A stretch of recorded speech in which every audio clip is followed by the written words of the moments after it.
You've spent too many days moving like the outcome of your life is up for debate, as if your worth is still waiting to be proven, as if success is something you have to earn through suffering or approval or luck. But deep down, you've always known that's a lie. The Stoics taught us that fortune doesn't govern us, our perception does. And the moment you decide to stop waiting for signs, for timing, for someone else to choose you, that's the moment you take your first real step toward mastery. Because there's a kind of power that isn't loud but unshakable, and it begins the second you act, not as someone trying to win, but as someone who has already won in spirit. In this video, we're going to explore the psychology, the posture, and the daily practices behind that mindset. Not hype, not arrogance, just the quiet certainty that reshapes your reality from the inside out. If that speaks to something in you, consider subscribing. For the version of yourself that refuses to live on, pause. Let this be a place where your growth is not an accident, but a decision. Most people live their lives waiting for something external to choose them. Some sign, some person, some moment that makes them feel like it's finally time to act. They give away their power to the world and then wonder why nothing bends in their favor. But what if the world isn't the one deciding? What if the world is simply reflecting the decision you've already made in silence, deep within yourself? There's a truth we don't like to face because it removes every excuse. That reality starts bending not when things feel right, but when you start moving with the certainty that it already is. That kind of certainty doesn't need applause. It doesn't wait for consensus. It doesn't stop to ask, is this the right time? It steps forward as if the path has already been cleared, because in the mind of someone who's already decided, it has. There's a reason people follow those who are certain. It's not about charisma. It's not about control. It's about energy. The unmistakable energy of someone who no longer negotiates with hesitation. They don't waste time wondering whether or not they belong. They walk in like it's already theirs, and the world, unsure of how to respond, often just agrees.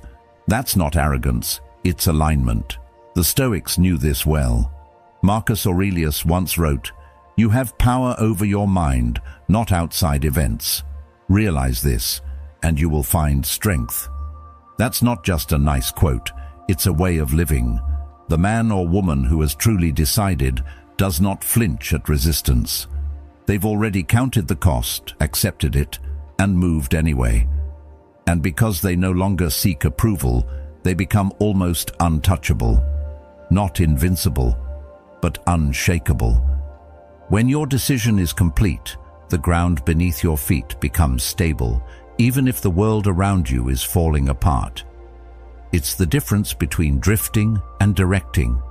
Most people drift. They test the wind, they check the temperature, they wait for someone else to move first. But the one who acts as if they cannot lose walks with an internal compass. They've buried the need for signs. They've buried the exit plans. Their energy says, I've already arrived, even if the outside hasn't caught up yet.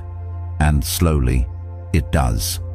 Because people and circumstances tend to organize around the energy they're given. You show up half committed, you get half results. You show up as if you've already succeeded, and even failure becomes a stepping stone.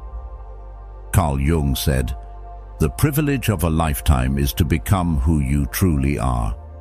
That becoming isn't granted, it's claimed, and it starts the moment you stop waiting to be chosen. When you stop hoping someone else will hand you your moment, and you start acting like it was yours all along. Not because you're faking it, but because you finally decided to stop shrinking around your potential. There's something magnetic about someone who's done debating with doubt. Their presence alone speaks louder than words. It reminds others what's possible, even if it makes some uncomfortable. But that discomfort isn't your problem. That's the price of certainty. We live in a world that trains us to seek approval before commitment, to ask questions like, Am I good enough? Is this realistic? Will they understand me? But the moment you switch those questions out for statements like, I will, I am, I'm going, everything changes. The point isn't to never doubt. It's to act in spite of doubt. It's to stand before uncertainty and say, I've made up my mind and I'm moving anyway. That's what makes the world begin to follow. Not your talent, not your luck, your decision. Because people recognize when someone's energy doesn't flinch. They sense when you've already chosen yourself. And often they follow not because they believe in your vision, but because they see that you believe in it so deeply, so completely, that their resistance becomes irrelevant. This isn't about pretending to be fearless. It's about being done with hesitation.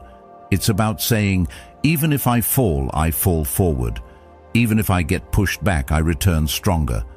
And that mindset doesn't come from reading the right books or watching the right videos. It comes from a quiet decision made in a moment of truth. I will no longer live as if losing is an option. That decision is the first domino. Everything else, discipline, action, growth, outcome, falls into place after it. Because once you've decided fully, the rest becomes a matter of time, not possibility. There will be resistance, there will be noise, there will be days where the decision feels heavier than you expected. But if it's real, if the choice was made not from pressure but from clarity, then no amount of noise will make you return to the person who still needed permission to act. The Stoics remind us, character is fate. Who you are determines what happens next. So when you decide who you are with full conviction, the world is forced to react. That's not fantasy. That's the deepest reality. The world obeys the one who has already decided because that decision creates its own gravity. Doubt always has a reason to wait. It looks for just a little more reassurance, a bit more certainty, one final sign that the path is safe before taking a single step. It asks endless questions but never answers any of them. It talks in circles, replaying fears dressed up as logic, repeating the same story in slightly different words. What if it doesn't work? What if I fail? What if I'm wrong? And while doubt talks, time slips away. Momentum fades. The window of opportunity, which once felt wide open, begins to shrink. Not because the chance disappeared, but because the one who hesitated did. Certainty doesn't ask for guarantees. It doesn't wait for conditions to be perfect. It doesn't sit around asking permission to believe. It just moves, even when it's hard, even when there are risks, even when the outcome isn't fully visible. Because certainty isn't born from external proof. It's born from internal choice. When someone decides to move forward with the energy of, I cannot lose, they aren't claiming invincibility. They're claiming commitment. They've simply decided that the cost of hesitation is too high, so they move, not because they've silenced their fear, but because they've chosen not to listen to it anymore. This is where the real difference lies. The person driven by doubt tries to eliminate fear before taking action, but the person fueled by certainty knows that action itself is what weakens fear. When you keep moving, fear loses its grip. Not all at once, but breath by breath. You starve it. You stop feeding it with your attention, and little by little, it begins to shrink. It becomes background noise, still there, but no longer in control. Seneca once said, "We suffer more in imagination than in reality." And he was right, because what we imagine going wrong often becomes more painful than anything that ever actually happens. Most of our failures don't come from events, they come from inaction, from never stepping forward in the first place. You don't need to be fearless to move with power. You just need to stop waiting for the fear to go away. Because the more you wait, the stronger it becomes. The longer you delay, the more you teach your mind to associate risk with retreat. And soon, retreat becomes a habit. But certainty teaches a different pattern. It says, "This may not go exactly how I planned, but I will learn. I will adjust. I will not stop." That's not recklessness. That's wisdom paired with will. It's the understanding that clarity often follows action, not the other way around. Carl Jung wrote, "What you resist persists." And when you resist action, when you stall under the weight of indecision, you give power to the very thing you're trying to avoid. You make the fear larger by treating it as a threat instead of an illusion. Because fear often isn't the enemy, it's the echo of a belief that hasn't been challenged yet, and you challenge it by acting, by doing the thing your fear says you can't do.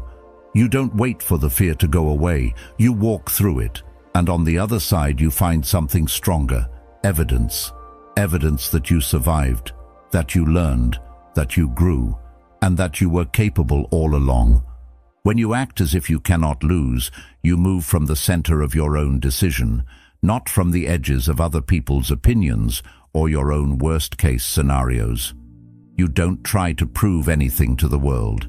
You prove something to yourself, that you are someone who keeps moving, someone who can walk forward in uncertainty and still build clarity with each step, someone who does not need to know how the entire road ends in order to take the next turn.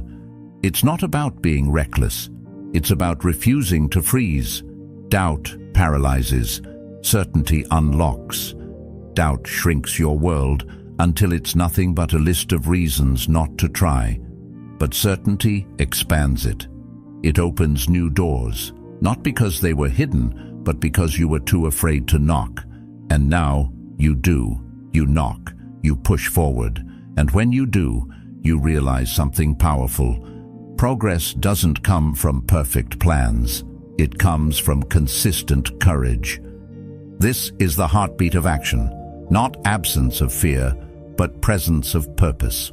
The kind of purpose that says, even if I fail, I'll rise. Even if I fall short, I'll move again. That's what separates those who reach their aim from those who only imagine it. The ones who move, despite the fear, despite the doubt, despite the uncertainty, are the ones who grow. Because they've stopped negotiating with hesitation. They've stopped waiting for the outside world to confirm what they've already decided on the inside. So if you've been waiting for the right time, this is it. Not because conditions are perfect, but because your certainty doesn't need them to be. Doubt will keep asking for more proof, more time, more security. But you already know where that path leads, to more of the same. But certainty, it leads to movement. And movement is the only thing that changes anything. When you carry the energy of someone who cannot lose, you don't wait for the path to clear. You walk forward and you clear it yourself, one step at a time. Before anything becomes real, it must first become imagined. The mind does not chase what it cannot see, and this is where most people quietly lose before they ever begin. They haven't built the picture. They haven't created the blueprint. They say they want change, growth, success, freedom. But ask them what it looks like, and their words begin to drift. Their vision is vague, unfocused, an idea without weight. And the subconscious, which builds quietly in the background of your life, doesn't respond to fog. It responds to form. Before a bridge is built, it is drawn. Before a book is written, it is outlined. Before a life is transformed, a clear image must take root, not one of hope, but of certainty, and that image must become more familiar than the life you're currently living. When you act as if you cannot lose, you're not pretending. You're aligning yourself with a picture so deeply embedded in your psyche that it begins to pull you forward like gravity. You don't have to force it, you simply begin to live inside it. Every movement, every choice, every reaction starts echoing that inner world, even before the outer world reflects it. This is how the future is built, by walking in it before anyone else sees it. Not by waiting, but by deciding to see with clarity what has not yet taken form. And clarity is not born by chance. It is built through repetition, through detail, through emotional engagement. The question isn't, do you want it? The question is, can you describe it? Can you see it when your eyes are closed, in color, in motion, in depth? Can you feel it in your chest, as if it's already yours? Because if you can't, the mind will keep drifting back to what's familiar. And what's familiar is what's current. Your current problems, your current limitations, your current past. So unless you create something stronger, more vivid, more practiced, your present reality will keep pulling you back. The Stoics understood the power of the internal world. Marcus Aurelius wrote, "The soul becomes dyed with the color of its thoughts," which means the quality of your thinking does not just shape your choices, it shapes your essence. What you repeatedly think, you become. And what you envision regularly, you begin to perform without effort. It seeps into your posture, your speech, your decisions. That's not just psychology, that's law. Mental rehearsal changes your neurological wiring. Visualization, when done with emotion, imprints a new standard into the body. And once that standard is accepted, the mind begins filtering out anything that contradicts it. So instead of asking whether your dream is realistic, start by asking if it's real enough in your own mind. Is it sharp enough that your subconscious can begin moving toward it? Is it grounded enough that your decisions start to align without needing constant motivation? Because motivation fades, pictures remain, and if you want to act as someone who cannot lose, you must build a vision you're unwilling to betray. That's what makes your habits change. Not guilt, not pressure, but loyalty to the person you've already become in your mind. Carl Jung once said, "Your vision will become clear only when you can look into your own heart. Who looks outside dreams, who looks inside awakens." That kind of awakening isn't dramatic. It's quiet. It's a shift in focus, from waiting for the world to show you what's possible, to showing the world what you've already decided is yours. It's waking up and reviewing the image again, feeling it again, strengthening its colors again, until it no longer feels like imagination.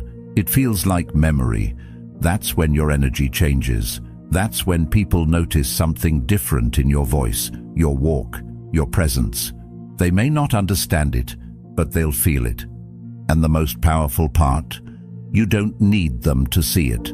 You only need to see it clearly enough that you can hold it, even when no one else does, even when nothing outside supports it yet. Because reality is often slow to reflect the mind's new truth. But it always catches up, slowly, subtly, then all at once. And when it does, it never feels like a surprise. It feels like recognition, like something you've known was coming. You can't outperform your own mental image, but you can redraw it, refine it, revisit it. Make it detailed enough that the universe has no choice but to fill in the outline. That's the discipline. Not just thinking positively, not just hoping, but building an internal world so rich in clarity and emotion that it becomes the foundation of your identity. Because once your identity changes, everything else follows. The choices, the people, the opportunities, all begin aligning with the image you've already committed to living. So if you're still unsure where to begin, start here. One image, one sentence, one feeling. Create the clearest, most detailed vision of who you are becoming. Speak it, write it, feel it, and let it grow stronger than your past. That image is not just a dream, it's the seed of your becoming. Nurture it, protect it, and act in alignment with it, even when the world hasn't caught up. Because it will. It always does. The way you speak is the way you build. Every sentence you say, especially when you're alone, is a quiet instruction to your subconscious. And your subconscious is always listening. It doesn't care whether you're being cautious or confident. It only hears the rhythm of your words, and begins laying bricks accordingly. That's why language is never neutral. It either creates movement or introduces resistance. Every time you say, "If this works," you unknowingly tell yourself that failure is not only possible, but likely. You open a door you never needed to open. Doubt doesn't need much space to grow. One crack in your language is often enough. But when you say, "It is working," something entirely different happens. You shift from wish to certainty. Not because the outcome is already visible, but because your posture no longer depends on visibility. And that posture, that energy behind your words, is everything. When you speak from belief instead of fear, you activate the part of your mind that begins solving, building, and adapting, not waiting, not hesitating, not holding back. This is why your voice becomes your first act of creation. It is not just sound, it is a signal, a declaration of what kind of reality you are aligning yourself with. Too many people speak as if their dreams are distant possibilities. They use soft, fragile words that barely carry weight. "I hope this turns out okay. I'll try. Maybe if things go right." And they believe they're being humble.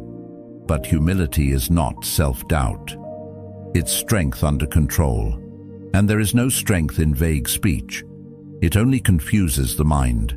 It muddies the water.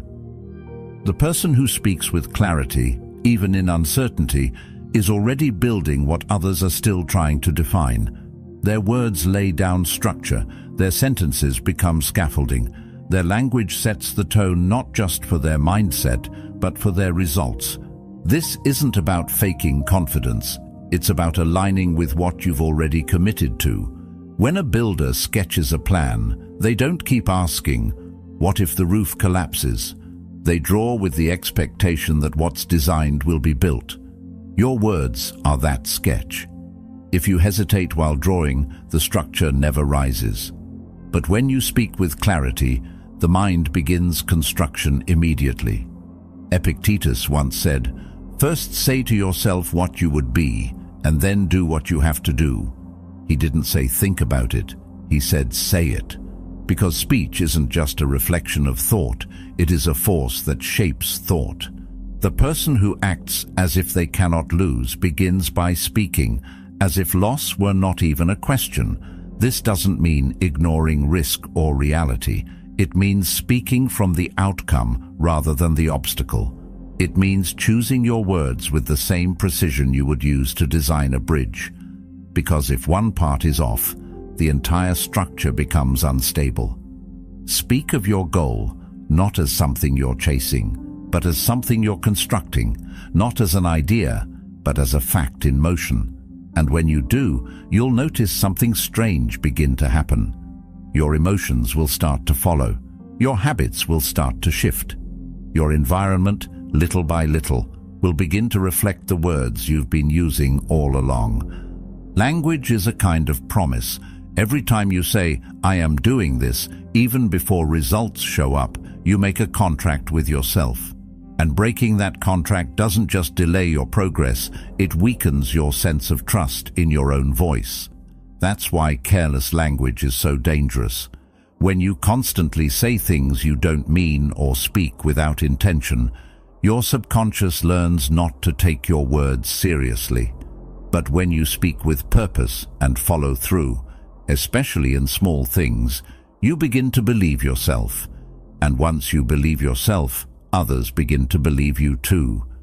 Carl Jung once noted that people don't become enlightened by imagining figures of light, but by making the darkness conscious. The darkness, in many cases, is unconscious language. The habits of speech we've picked up from fear, culture, or failure. Phrases we've repeated for years without realizing how they limit us. Part of becoming someone who cannot lose is examining how you speak when no one's listening. Are your words reinforcing the version of you that leads or the version of you that waits? Do you talk about your goals like facts or fantasies? Because the way you speak about them is often the way you'll approach them. Words spoken in faith are not loud. They are steady. They don't need to convince, they confirm. And this confirmation becomes the rhythm of your life. It starts in your inner world and ripples outward, reshaping how you show up in every situation. You walk into rooms differently. You make decisions faster. You carry yourself not with arrogance, but with quiet, unshakable direction. Because your words have already paved the path, and now you're simply following it. So speak as if it is already unfolding. Not to pretend, but to align. Speak like a builder who trusts their blueprint. Like a leader who knows where they're going, even if others don't yet see the map. Let your words carry structure. Let them reinforce clarity. Let them be the foundation that steadies you when everything around you feels uncertain. The person who acts as if they cannot lose begins by speaking in a way that leaves no room for retreat. Their words do not bend with doubt. They hold. And in that holding, the world begins to take shape. Anyone can be bold for a moment. Anyone can feel inspired for a day, maybe even a week. It's easy to take action when the winds of motivation are at your back, when things feel fresh and full of promise. But the moment those winds die down, the truth begins to surface. That's when most people start looking for exits, some way to justify quitting without having to admit that they've simply given up. But the one who acts as if they cannot lose doesn't need the wind. They don't wait for conditions to be perfect. They move as if the outcome is already inevitable, and so they keep going even when there's no sign that it's working yet. Because for them, persistence isn't a mood, it's a muscle. When you've truly decided deeply with no room left for debate, persistence becomes the natural rhythm of your life. It's not forced. It's not something you have to talk yourself into each morning. It's automatic, because it's tied to something deeper than excitement or hype. It's tied to who you are now. Preference fades the moment it gets hard. But decision, real decision, is what shows up when it's dark, quiet, and the world isn't applauding. The Stoics called this discipline, not in the way most people use the word today, but as a kind of inner loyalty to your chosen path. It's the unspoken promise that says, I will not abandon myself, even when the world offers me every excuse to. Seneca once wrote, "It is not that we have a short time to live, but that we waste a lot of it." And one of the quietest ways we waste time is by constantly restarting, by jumping in and out of commitments, doubting ourselves at every small setback, and chasing new beginnings instead of finishing what we said we would. Persistence is the antidote to that cycle. It's the slow, steady breath of someone who has stopped entertaining escape routes. The one who acts as if they cannot lose does not measure their progress by applause or results alone. They measure it by their refusal to retreat. They wake up each day and return to the work, not because it's exciting, but because it's necessary. Carl Jung once observed that you are what you do, not what you say you'll do. It's a hard truth, but a freeing one, because it removes the need to explain or convince. You don't need to talk about your plans endlessly. You just show up. You let your repetition speak for itself. Most people don't fail because they were wrong. They fail because they stopped too soon. They misread resistance as rejection, delay as denial. But delay isn't the universe saying no. It's often a test, a filter, a refinement process. Those who keep moving through it gain strength most others will never touch, because they weren't willing to last long enough to reach it. And persistence is rarely glamorous. It looks boring on the outside. It's often invisible. But it is the bridge between decision and reality. Every great result you've ever admired was built quietly in the hours when no one else was watching, when no one was clapping, when nothing looked like it was working. The one who acts as if they cannot lose understands that those hours matter more than the moments people celebrate, because that's where the roots grow. That's where you earn the right to stand firm when others collapse. The temptation to stop will come dressed in logic. It'll tell you it's being realistic, that you've already tried enough, that maybe this wasn't meant for you after all. But that voice isn't truth. It's tiredness disguised as reason. And tiredness can be overcome. You rest and you return. You breathe and you rebuild. You remind yourself that quitting is not the same as being strategic. One protects your energy, the other steals your future. Persistence doesn't mean you never adjust. It means you adjust without abandoning. You evolve without disappearing. You bend without breaking. And each time you persist, you reinforce the truth that you're not someone who just starts. You're someone who finishes. That's where real confidence comes from. Not from talking about what you could do, but from knowing in your bones that you follow through. That when you say yes to a path, you walk it. Even when it's uphill, even when it's quiet, even when nothing outside gives you a reason to continue, because the reason lives inside you now. Epictetus said, "No great thing is created suddenly." That applies to outcomes, but it also applies to identity. Becoming someone who cannot lose doesn't happen overnight. It's forged in the repeated choice to stay steady, to return to the plan when you've forgotten the feeling, to rise not with fireworks, but with intention, over and over again, until the world around you stops asking if you're serious and begins responding as if you are. Persistence is not proof that you are perfect. It is proof that you have decided.